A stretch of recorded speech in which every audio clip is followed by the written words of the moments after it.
దేవుని బిడ్డలారా, ఆయన కృప, కాపుదల, భద్రత నిత్యము మీకు తోడై ఉండి నడిపించి, పోషించి, సంరక్షించి, ఆశీర్వదించి కాపాడునుగాక. ఆమేన్, ఆమేన్. వాక్యాన్ని చదువుకుందాం. కీర్తన గ్రంథము 21వ అధ్యాయము 2వ వచనము నుండి 6వ వచనం వరకు ధ్యానించుకుందాం. దేవుని బలాన్ని బట్టి ఆనందించుట. ఈ కీర్తనలో వాక్య భాగము, మూల వాక్యము ఏదంటే దేవుని బలమును బట్టి ఆనందించుట అని వాక్యము సెలవిస్తూ ఉంది. నిజమే, నీకు నాకు ఆనందం ఏంటంటే దేవునికున్న బలాన్ని బట్టే మనము ఆనందించాలి. యెహోవా కొరకు ఎదురు చూసువారు నూతన బలము పొందుకుంటారని పరిశుద్ధమైన గ్రంథం మనకు తెలియపరుస్తూ ఉంది. కాబట్టి ఇక్కడ మనం చూస్తున్నప్పుడు ఆనందించుట, ఎల్లప్పుడూ ప్రభునందు ఆనందించుడి, మరలా చెప్పుదును ఆనందించుడి. అంటే యేసుక్రీస్తు ప్రభువారు ఈ భూమి మీదికి ఎందుకు తండ్రి అయిన దేవుడు పంపించాడంటే నీవు నేను ఆనందించుట. తాత్కాలికమైన ఆనందము కాదు, కానీ ఎప్పటికీ ఆనందం. ఏమీ ఉన్నా లేకున్నా, పరిస్థితులు ఏమైపోయినా పర్వాలేదు. కాబట్టి ప్రతి విషయంలో ఆనందాన్ని ఇవ్వడానికే ప్రభువైన యేసుక్రీస్తు ఈ లోకానికి వచ్చాడని పరిశుద్ధమైన గ్రంథము మనకు తెలియపరుస్తుంది. కాబట్టి ఇక్కడ ఈ 2వ వచనం నుంచి 6వ వచనం వరకు మనము ధ్యానించుకుంటే ఇక్కడ ఏమని రాస్తున్నాడు భక్తుడు? అతని మనోభిష్టము నీవు సఫలం చేయుచున్నావు, అతని పెదవుల నుండి వచ్చిన ప్రార్థన నీవు మానక అంగీకరించుచున్నావు. ఎంత అద్భుతమైన చూడు. అతని పెదవులలో నుండి వచ్చిన ప్రార్థన నీవు మానక అంగీకరించుచున్నావు. మొదటిది. రెండవది, శ్రేయస్కరమైన ఆశీర్వాదములతో నీవు అతనిని ఎదుర్కొనుచున్నావు. ఏ ఆశీర్వాదం? శ్రేయస్కరమైన ఆశీర్వాదములతో నీవు అతనిని ఎదుర్కొనుచున్నావు. అతని తల మీద అపరంజి కిరీటం నీవు ఉంచి ఉన్నావు. నిజంగా చూడు, దేవుడు భక్తుడి ప్రార్థన వినడమే కాకుండా అతన్ని ఎలా ఆశీర్వదిస్తున్నాడో. శ్రేయస్కరమైన ఆశీర్వాదములతో నీవు అతనిని ఎదుర్కొనుచున్నావు. ఏ ఆశీర్వాదట? శ్రేయస్కరమైన ఆశీర్వాదములతో నిన్ను ఎదుర్కొనుచున్నావు. నీవు అతన్ని ఎదుర్కొనబోచున్నావు. రెండవది. మూడవది, అతని తల మీద అపరంజి కిరీటం నీవు ఉంచి ఉన్నావు. చూసారా? అతని తల మీద దేవుడు ఏ కిరీటముట? అపరంజి కిరీటము, అంటే బంగారు కిరీటము అతని తల మీద ఉంచి ఉన్నావని భక్తుడు ప్రార్థిస్తున్నాడు. నాలుగవది, ఆయుష్ నిమ్మని అతడు నిన్ను వరం అడగగా.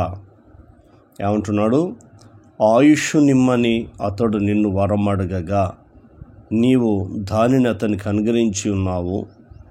సదాకాలము నిలుచు దీర్ఘాయువు నీవు దయచేసి ఉన్నావు. ఎంత గొప్ప మాట చూడు. ఆయుష్ నిమ్మని అతడు నిన్ను వరమడగగా సదాకాలం నిలుచు దీర్ఘాయువును నీవు దయచేసి ఉన్నావు. మొదటిది ప్రార్థన, రెండవది ఆశీర్వాదం, మూడవది కిరీటము, నాలుగవది దీర్ఘాయువు, ఐదవది నీ రక్షణ వలన అతనికి గొప్ప మహిమ కలిగెను. దేవుడిచ్చిన రక్షణ వలన అతనికి గొప్ప మహిమ కలిగెను. ఆరోది, గౌరవ ప్రభావములను నీవు అతనికి ధరింపజేయుచున్నావు.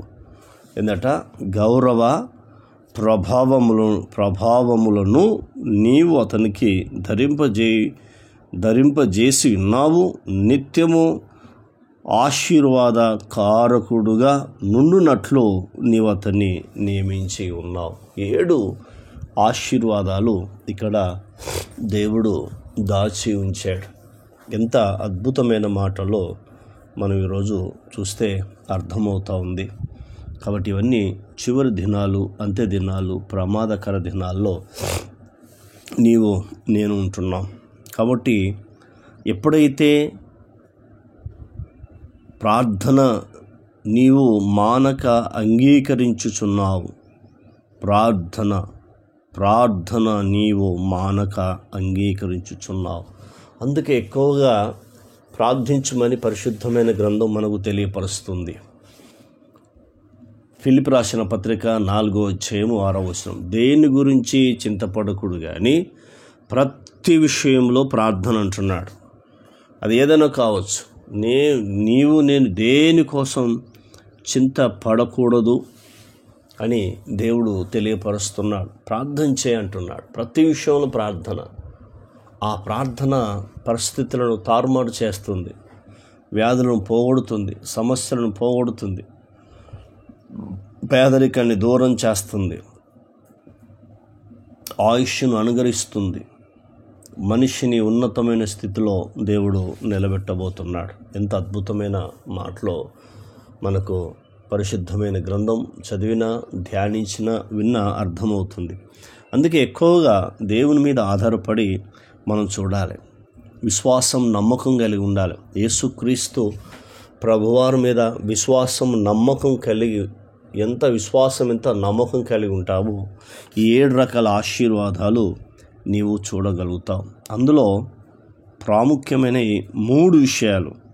మొట్టమొదటిది, దీర్ఘాయువును దయచేసి ఉన్నావు, రక్షణ వలన అతనికి గొప్ప మహిమ కలిగెను. మూడోది, నిత్యము ఆశీర్వాద కారకుడుగా నీ ఉండునట్లు నీవు అతన్ని నియమించున్నావు. ఎందుకు దేవుడు మనని ఈ భూమి మీద ఏర్పరచుకున్నాడు అనేది మనకు తెలియాలి. తెలిస్తే నీకు అర్థమవుతుంది. దేవుడు ఎప్పుడైనా దీర్ఘాయునిచ్చే దేవుడు.